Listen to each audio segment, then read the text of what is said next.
Vous écoutez Pause Santé, le podcast qui vous aide à rester en forme, à prendre soin de votre bien-être et de votre santé avec CCMO Mutuelle. Bonjour à tous et bienvenue dans Pause Santé, le podcast CCMO Mutuelle dédié à votre bien-être et à votre santé, qui sera consacré aujourd'hui à la dyslexie. Pour en parler, nous avons avec nous Émilie Duprat, orthophoniste. Émilie revient sur le sujet et nous explique ce qu'est la dyslexie, à quel âge et comment la dyslexie est diagnostiquée, ou encore quelles méthodes sont utilisées pour accompagner un enfant en difficulté. Émilie, bonjour. Pour commencer, pouvez-vous nous dire ce qu'est la dyslexie ? C'est un trouble spécifique d'apprentissage de la lecture qui appartient au groupe des troubles neurodéveloppementaux. Il provoque une atteinte plus ou moins sévère en fonction des personnes, puisque chez un enfant dyslexique, on retrouve un retard d'au moins 1 an et demi dans l'acquisition de la lecture par rapport à son âge réel. Question chiffre. Combien d'enfants sont diagnostiqués dyslexiques en France chaque année ? Selon la Haute Autorité de Santé, les troubles 10 en général concerneraient 6 à 8% de la population française et on estime qu'il y a à peu près 4 à 5% d'enfants dyslexiques par classe d'âge, donc à peu près entre 1 et 2 enfants par classe. D'accord. À quel âge et comment la dyslexie est-elle généralement diagnostiquée ?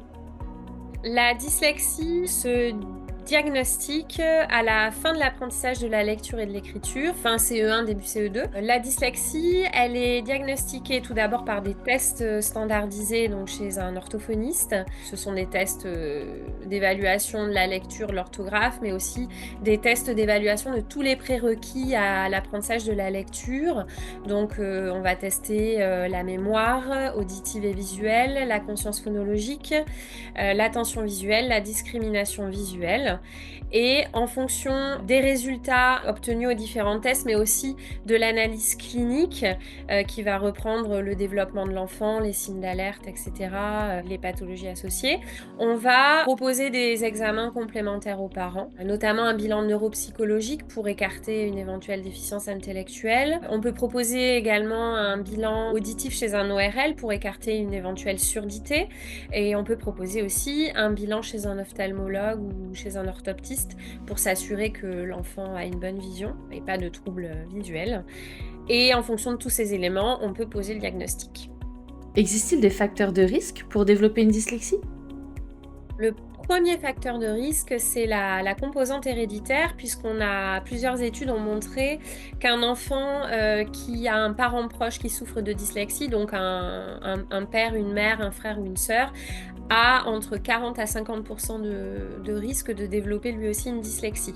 La deuxième composante est la composante environnementale, c'est-à-dire qu'un enfant qui grandit dans une famille où la lecture et le langage sont peu valorisés a plus de risque qu'un autre enfant de développer une dyslexie. Le fait d'être un garçon est également un facteur de risque pour développer une dyslexie plus tard. Certaines études montrent aussi que les personnes qui sont gauchères ou ambidextres ont davantage de risque de développer une dyslexie et certaines maladies comme les encéphalopathies ou les AVC dans la toute petite enfance ou encore la grande prématurité peuvent également être des facteurs de risque pour développer ce type de trouble.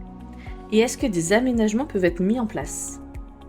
Il y a différents types d'aménagements. Pour commencer, si la dyslexie n'a pas encore été reconnue mais que l'enfant est en difficulté en CP-CE1 et qui n'a pas encore fait de bilan chez l'orthophoniste et qu'il n'y a pas eu de diagnostic de posé, l'école peut mettre en place ce qu'on appelle un projet personnalisé de réussite éducative, un PPRE. Ensuite, si la dyslexie a été diagnostiquée par l'orthophoniste et par les autres examens complémentaires dont je parlais tout à l'heure, mais qu'il n'y a pas encore de reconnaissance de handicap puisque un dossier MDPH n'a pas été encore réalisé, l'école peut mettre en place ce qu'on appelle un projet d'accompagnement personnalisé, un PAP, qui est soumis à l'avis du médecin scolaire et qui va permettre de proposer des aménagements un peu plus poussés que le PPRE.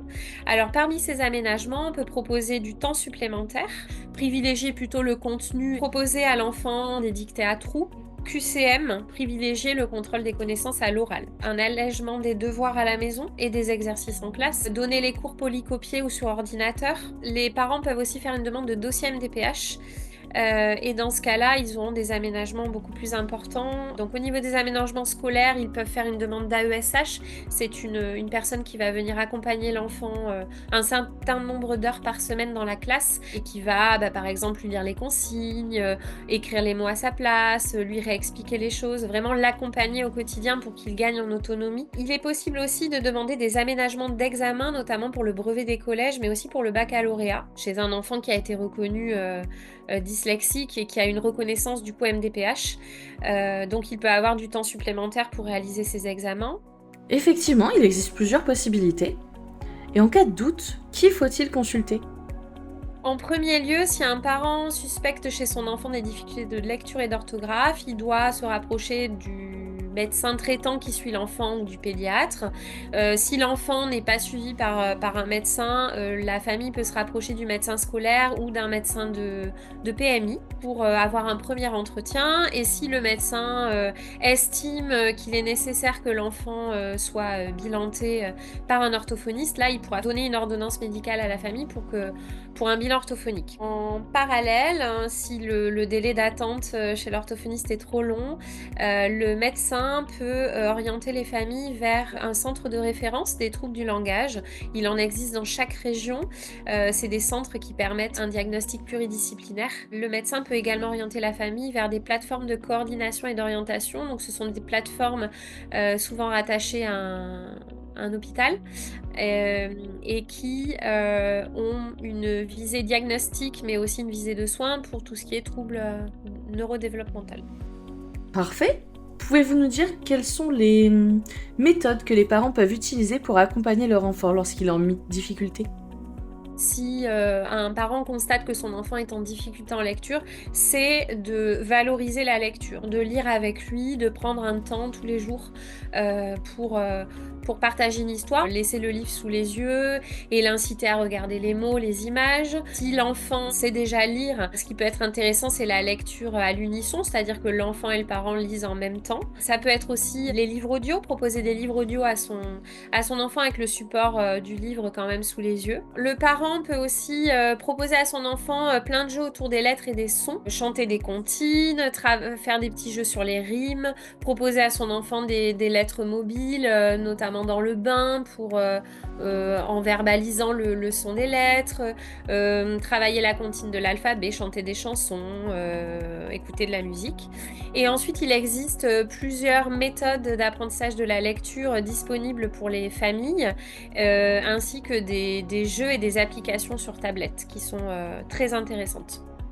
Très bien. Avez-vous éventuellement d'autres conseils à donner aux personnes qui nous écoutent ?